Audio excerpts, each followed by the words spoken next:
Salut à tous, c'est Manche de China Feedback pour faire une petite review sur le Beats by Dr. Dre Tour sans Control Talk. Donc, vous allez vous demander pourquoi il y a deux boîtes. Alors, tout simplement, quand je les ai reçus il y a une semaine, ils étaient tous sous cette boîte. Donc, comme pour certains casques qui sont vendus par Airshoe, Player, Enterprise, ils sont dans une autre boîte qui permet en fait, soi-disant, de le cacher de la douane. Bon, voilà, la boîte est toute jolie avec quelques fleurs, voilà. Après, quand on l'ouvre, on tombe sur cette boîte. Cette boîte qui est plutôt bien limitée pour une boîte bas de gamme. C'est pas la Hardbox, mais c'est le modèle normal. Donc, on peut observer qu'il y a quand même une pliure. Celle-ci était présente sur toutes les boîtes que j'ai reçues, sachant qu'il y en avait 5. Donc j'étais un peu déçu, je lui ai envoyé un mail. Je lui ai dit que les boîtes étaient abîmées. Du coup, il a décidé de m'en renvoyer deux autres gratuitement. Voilà, niveau inscription, c'est plutôt bien. C'est imprimé normalement, code barre, réglementation sur l'écologie. B de Beats by Dr. Dre Monster.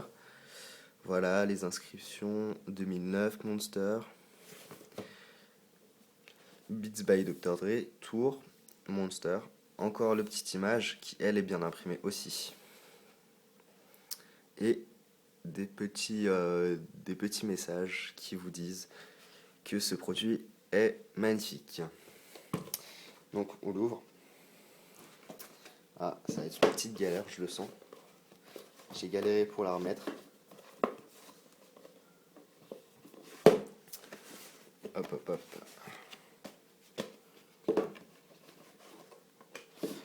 Oh là là. Bon, les boîtes sont pas très bien faites, hein. J'ai quand même. Je les ai ouvertes, vous allez voir juste après, déjà, le temps que j'enlève la petite boîte qui est au-dessus. On peut pas dire que ça soit vraiment taillé au millimètre près, hein. C'est pas top top. Allez, hop.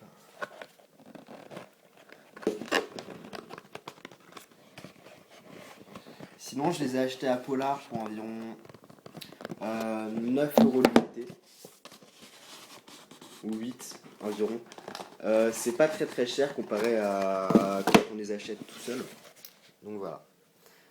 Alors, quand on ouvre, on tombe sur cette boîte rouge qui n'est pas une hardbox. Donc vous voyez, il n'y a pas de d'aimant comme sur les boîtes de studio et autres. Là, on voit que c'est cassé. Enfin, il y a un petit impact. C'est plutôt mal fait. Sinon, le petit truc, le petit bidonio pour tirer et qui normalement est censé servir pour l'ouvrir n'est pas très très bien fixé. Donc quand on ouvre, on a la boîte comme ça et on se dit bon ça passe, c'est bien collé. Et non. Voilà, mettons que je veuille enlever la notice. Je tombe sur ça. Tadam. Ce n'est pas du tout collé. C'est vraiment mal fait. C'est un patron qui n'est pas fini en fait. Voilà. Alors que la boîte quand même qui représente un pourcentage pas mal du prix de vente, je suis plutôt déçu. Bon après il y a quand même l'écouteur sur lesquels il est plutôt bon et que je vais vous montrer juste maintenant. Alors, dans la boîte qui est censée contenir le manuel, la notice, la petite boîte, un petit pochon avec des embouts et les écouteurs. Donc la notice et le manuel, bon bah il n'y a rien à dire dessus, c'est en anglais, c'est plutôt bien imprimé, il n'y a pas de problème, voilà. Voilà.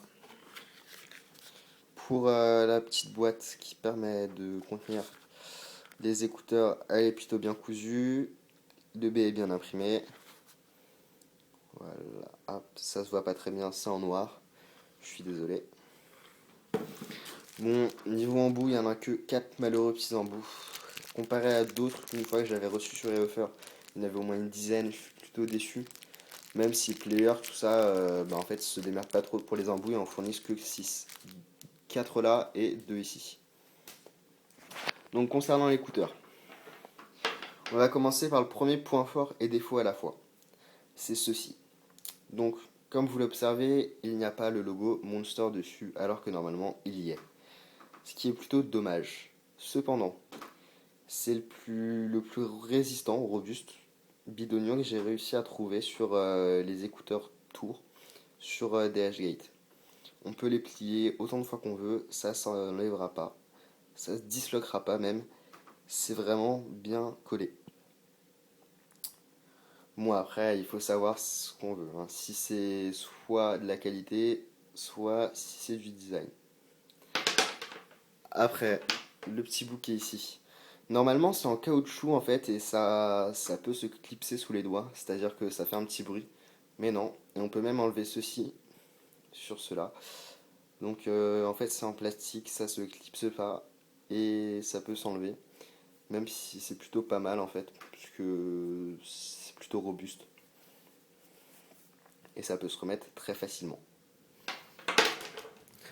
Concernant l'écouteur en lui-même, alors le B de Beats est plutôt brillant en fait dans le noir, c'est ça qui m'a choqué. Donc je sais pas si ça là ça se verra bien, mais ça brille un tout petit peu comparé à des vrais. Bon bah ça fait un petit effet fashion en plus, c'est bien pour la revente. Voilà. Le fil, il est plutôt épais comme sur les vrais et c'est pas un simple petit bout de fil comme ceux que j'ai déjà achetés sur eOffer. Ils sont encore le fil est encore plus gros que ceux de Player donc c'est vraiment bien. Niveau son, le son est vraiment bon, un peu plus fort que ceux de Player. Il ressemble vraiment au vrai, même s'il n'est pas égalisé comme sur les Beats normaux qu'on peut trouver en magasin. Mais bon, ça passe. Comme je l'ai dit sur les détox, ça passe vraiment pour des personnes qui écoutent de la musique tous les jours avec leur iPhone, BlackBerry et autres. Donc voilà, j'espère que cette petite review sur les écouteurs Beats by Dr. Dre Tour de DHgate acheté à Polar vous a plu. Venez tous sur China Feedback si vous souhaitez plus de reviews, plus de liens, plus de codes de réduction, plus d'une communauté qui est grandissante chaque jour. Et voilà, salut!